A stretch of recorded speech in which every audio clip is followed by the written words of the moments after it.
Well, Defence Minister Richard Marles is still trying to defend his $3 million spend on taxpayer-funded RAAF flights, as revealed by News.com's Samantha Maiden.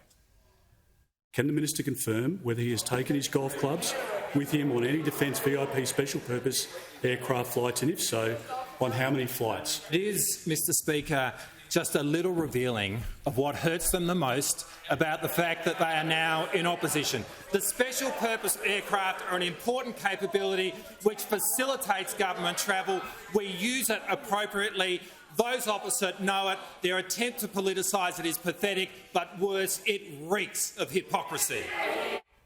Samantha Maiden has revealed that the Deputy Prime Minister has run up a VIP flight bill of $3.6 million, including a quick trip to see the Matildas World Cup semi-final. That flight alone reportedly carries an estimated cost of around $16,000, all billed to the taxpayer. But the government refuses to publish the full details of their flight spending. For the first time, these details are not transparent. Let's bring in tonight's panel. Daily Telegraph columnist Joe Hildebrand and commentator Jason Morrison. Great to see you both. Great to be here. Joe. Yes. This is a shocking look for the government that it campaigned on transparency, and for the first time there's no access to details about how many flights were taken, where they went, who were the passengers on the flights, and how much they cost. Yeah, obviously sunlight is the best disinfectant, and what they should be doing is just pulling the rug back and letting people see where they were. If they were all taken appropriately, fine. Let's see it. How much security or how much national security was at risk for the Matildas semi-final? I'm not entirely sure, but it was a moment of great national importance, and I'm sure they could spin it one way or the other. But no, it's not a great look, and I think in many ways it's a lesson to Labor. One of the things I hate Labor in opposition is they get very holier than thou, and they actually forget that when they're in government, they do a hell of a lot of the same things that the coalition or any government of any stripe does. And so when they do get a bit too holier than thou, a bit too tearly, shall we say, in opposition, it can often come back to bite them on the bum. I mean, that's a good point. There was the Bronwyn Bishop helicopter chopper scandal. Choppergate. Yep. There was Susan Ley and her trip to the Gold Coast, where she then went and bought an apartment. Obviously, she's come back as deputy leader. Got in on the ground floor of the market, though, so, you know. Well. but you know, Jason Morrison, Joe's point is right. The government hounded the opposition over travel logs, and now it's effectively hiding its own travel logs. Yeah, there's two issues. I mean, one is them using the planes, which in itself is obscene, and they all do it. And then there's the secrecy of it. You know, we're sort of pretending Al-Qaeda would jump on the logs 3 months' time looking for patterns to say, right, that's where we'll get him.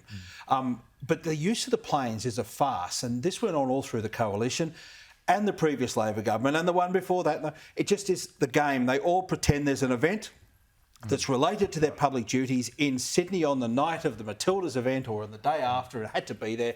And this has gone on forever.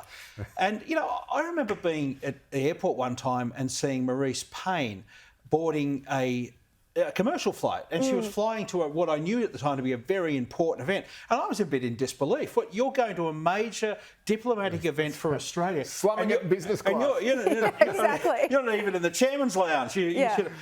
But yeah, she was on that flight, and I thought that is odd. Like, there are times when you want to put the foreign minister on a private flight to get the foreign minister there, so there's absolutely no chance that papers or bags can be fossing through by anyone.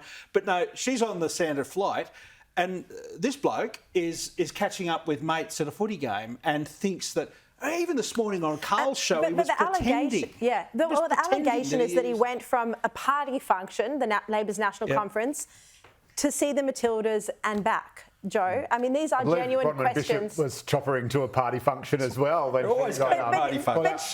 But she paid for it. Yeah, she paid it back, that's right. I mean, for it. She paid for it in terms of her career. Yeah, that's right. And again, you know, I think that's almost a sort of political love story gone awry, because, of course, Abbott backed her in for about 3 weeks, I think, afterwards, and then eventually couldn't do it anymore, and his political godmother... So what's your prediction with this, with Richard Marles? How long the Prime Minister will back him? I think you get to a point in a scandal where you've already lost as much skin as you're going to lose. You're not going to regain your political capital, so you might as well just tough it out. And well, you know what? From a journalist who's been on the other end of scandals, I mean, I broke the Barnaby Joyce story. It was 2 weeks before he resigned. It just depends what's going to come out next. And I know Samantha Maiden and I know she is relentless with the story, so we'll get. He's the politician. We have to see what will still come out. He's the politician that ordered the flights. That's what he is now. It doesn't matter what else he achieves. He's the politician who ordered the flights, and he'd know it too. So release the bloody papers and let everyone see what it was actually about, and so we can see if it was a rort,